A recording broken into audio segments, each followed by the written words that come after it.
It is an honor to host all of you, elected officials, clergy, women and men, lay people, all of you who are committed and dedicated to immigration for especially communities of African descent. There's another biblical passage.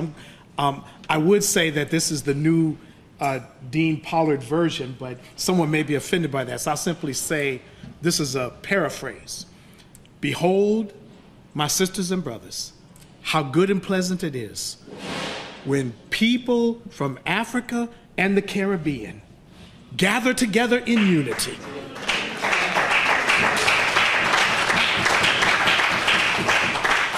There is an old expression that I remember going back to my high school days that I've lived by for many years. And it goes simply like this. The blood that unites us, anybody? Is thicker than the waters that divide us.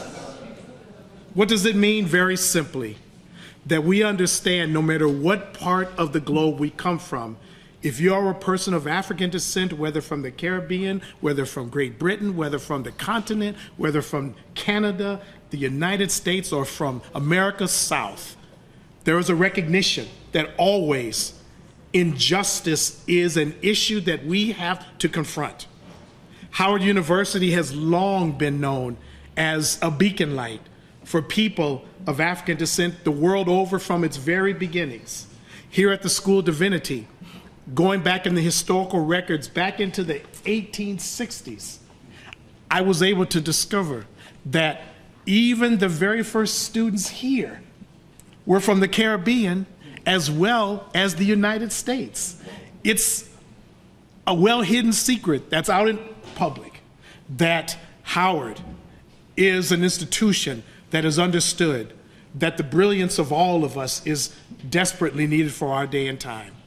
And here at the School of Divinity, where we are committed to doing good, even more, we are committed to doing justice, loving mercy, and walking humbly with our God.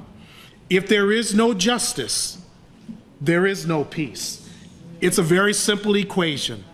Let us never get it twisted, as the young folk like to say, that when it comes to fighting the history of our own United States of America, we know what it looks like.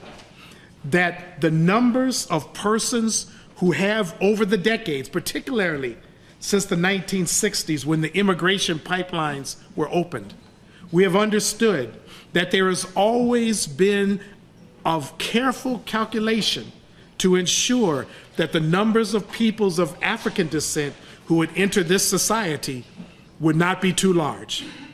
Always, the numbers have worked against our communities, and it is no different today with respect to immigration reforms and the challenges that must be made by you, by us, by all who are committed to this struggle.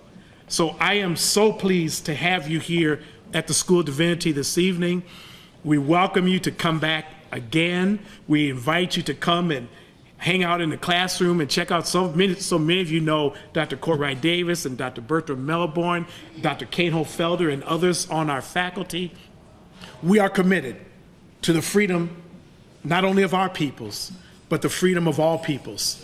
It is for this reason that we were set free. Truth. I greet you in the name of Howard University School of Divinity. I greet you in the name of the living God.